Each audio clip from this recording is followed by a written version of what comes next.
یہ کانفیڈنس پاکستان کی عوام کا صرف جنرل راحیل شریف صاحب پہ ہے یا پاکستانی افواج پہ بحیثیت دیکھیے ادارہ ہے؟ پاکستانی فوج کی یہی فوج تھی. پاک فوج اپنے قیادت کے اوپر اپنے سپہ سالار پر چلتی ہے, یاد رکھیے گا. پاک فوج ایک ادارہ ہے لیکن ادارے ہمیشہ سربراہ چلاتے ہیں, سپہ سالار جو بھی آتا ہے اپنی مرضی لے کر آتا ہے. بات یہ ہے کہ اس وقت جب آپ خود دیکھ رہے ہیں کہ جنگ سرحد پہ کھڑی ہے, بالکل کھڑی ہوئی ہے, مطلب actually we are fighting right now as we speak, جی, اور اندر جنگ ہو رہی ہے. اور پھر جنرل راحیل نے کیا کیا, دیکھیے شکایت جو مجھے جنرل راحیل سے, آپ نے بھیڑوں کے چھتوں کو چھیڑ دیا ہے, سانپوں کو سارے بلوں سے باہر نکال لیا, لیکن سانپوں کو ختم نہیں کیا.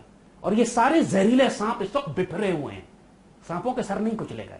آپ ضرور جائیں, ظاہر آئی ایگری, لیکن واٹ آئی ایم سیئنگ از اگر قانون کو سختی سے نافذ کیا جائے تو یہ سارے مقدمات 1 مہینے میں فیصلہ ہو سکتا ہے. General Raheel should resolve these issues and then hand over the army to somebody else and go.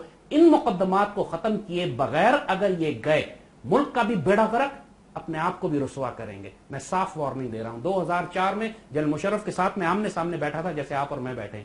2004 میں when he was a military dictator جسے آپ کہتے ہیں, بڑا اسٹرانگ پریزیڈنٹ تھا, اس وقت ہم نے جنرل مشرف سے کہا تھا آپ کے خلاف مقدمے بنیں گے, سازشیں بن رہی ہیں, کچھ عرصے میں آپ کو ہٹانے کی تحریک چلے گی اور آپ آخر میں مقدمے ہوں گے. And he could not believe it. 2007 میں ان کو نکال دیا گیا, ایک سازش امریکن CIA ایک انڈیا کی سازش تھی, ان کو ہٹایا گیا وہاں سے, اور اس کے بعد جو ہوشر ہے وہ آپ کے سامنے ہے, ریسٹ از ہسٹری. اب یہی بات ہم آپ کو جنرل راحیل کے بارے میں بتا رہے ہیں. اس وقت پاکستان کا محافظ اللہ نے راحیل کو بنایا. یہ بہت زہریلے سانپ ہیں, ان کو چھوڑ دیا یہ بیڑا غرق کر دیں گے امت رسول کا بھی اور پاکستان کا بھی اور آپ کا بھی. جنرل راحیل کو ہم صاف کہہ رہے ہیں آپ نہیں جا سکتے جب تک کام ختم نہ کریں, سانپوں کو ختم کریں, امت کو محفوظ کریں, پھر جہاں مرضی جائیں. ایک بریک کی جانب بڑھنا ہے مجھے. ناظرین, گفتگو کا سلسلہ جاری ہے اور اس بریک سے جب ہم واپس آئیں گے مزید کچھ عام ایشوز ہیں جن پر بات کریں گے.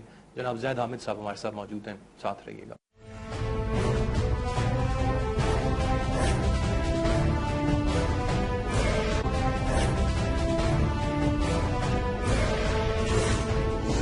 جی ناظرین, ویلکم بیک. زید حامد صاحب میرے ساتھ موجود ہیں, گفتگو کا سلسلہ جاری ہے. زید حامد صاحب, تھوڑا سا یہاں پر اب جو پاکستان اور انڈیا کے درمیان ٹینشن ہے, اقوام متحدہ, امریکہ, جو بیانات اب تک سامنے آ رہے ہیں, اس کردار کو آپ کیسے دیکھ رہے ہیں؟ اور وہ جو ایک ٹلٹ ہم دیکھ رہے تھے گزشتہ کچھ عرصے سے بھارت کی جانب تھا, اب بان کی مون بھی بڑا کھل کے بات کر رہے ہیں پاکستان کی حمایت میں, دیگر امریکی جو رہنما ہیں وہ بھی پاکستان کی حمایت میں بات کر رہے ہیں.